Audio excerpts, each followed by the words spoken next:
Assalamualaikum warahmatullahi wabarakatuh. Bagaimana kabarnya solih dan solihah? Alhamdulillah baik ya. Baik, sebelum kita memulai pembelajaran hari ini, mari kita awali dengan membaca basmalah dan berdoa terlebih dahulu. Wahid Isnin Salasah. Bismillahirrahmanirrahim. Rabbi jidni ilman warjukni fahman birahmatika ya arhamar rahimin. Amin. Alhamdulillah. Sebelum kita mulai pembelajarannya, ayo semuanya duduk dulu yang rapih ya. Siapkan buku dan alat tulisnya. Baik, sekarang sudah siap belajarnya? Ayo dibuka buku paketnya, halaman 86. Sambil kalian menyimak video ini, kalian juga buka buku paketnya halaman 86 ya. Pada pertemuan hari ini, Ustazah akan menjelaskan tentang hubungan antar satuan kuantitas. Hubungan antar satuan kuantitas ini biasanya digunakan untuk menentukan banyaknya suatu benda atau barang. Nah, kalian bisa lihat dari kata kuantitas. Kuantitas itu adalah artinya adalah jumlah. Nah, jadi kita bisa artikan bahwa hubungan antar satuan kuantitas itu biasanya digunakan untuk menjadi satuan banyaknya suatu benda atau barang. Nah, berikut beberapa contoh satuan kuantitas. Yang pertama ada lusin. Nah, ayo, kalian pernah dengar kata lusin? Lusin itu biasanya digunakan untuk satuan piring, gelas, atau sendok. Jadi kayak perabotan dapur. Misal contohnya, Ibu Dina sedang membeli 3 lusin piring. Tuh, satuan kuantitasnya apa di situ? Lusin. Di mana 1 lusin sama dengan 12 buah. Berarti 1 lusin itu terdiri dari 12 buah. Contoh satuan yang lainnya yaitu kodi.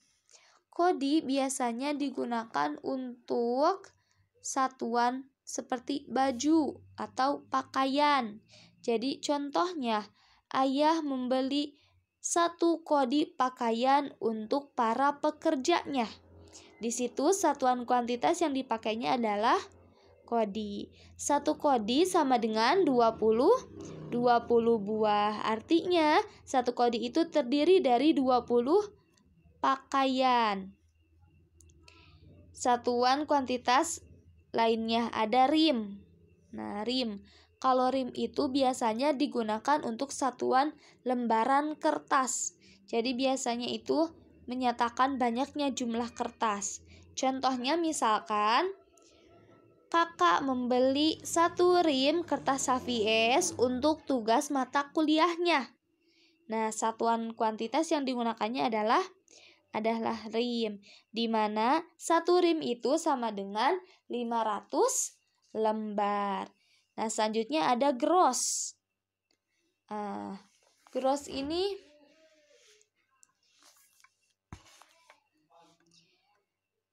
di mana 1 gross itu sama dengan 144 buah atau 12 lusin. Contohnya misalkan gross itu bisa digunakan sebagai satuan pensil. Misalkan Andi membeli 1 gross pensil untuk kebutuhan sekolah.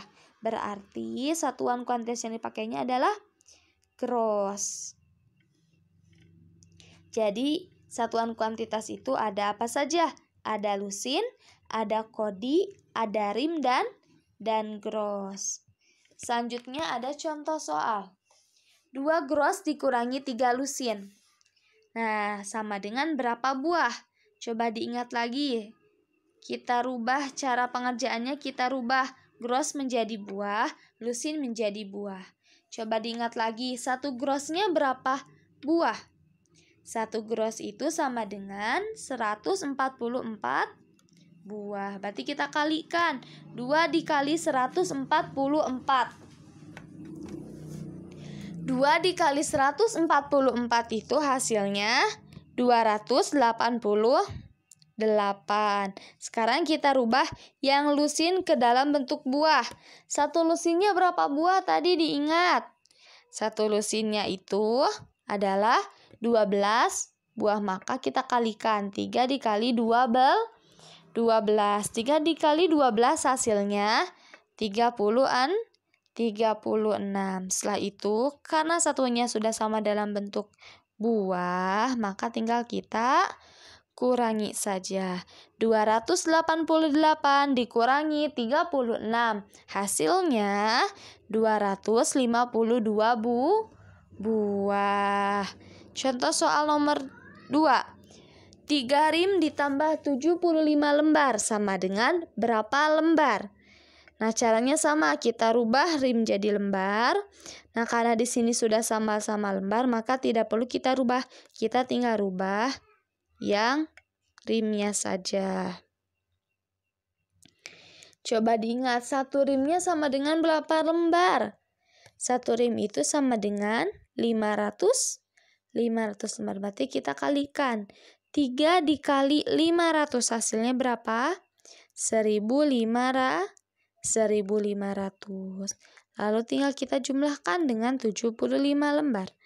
1500 ditambah 75 hasilnya 1575 lembar. Apabila ada soal seperti ini, kalian harus menyamakan dulu satuannya, baru bisa dihitung. Contoh nomor 3.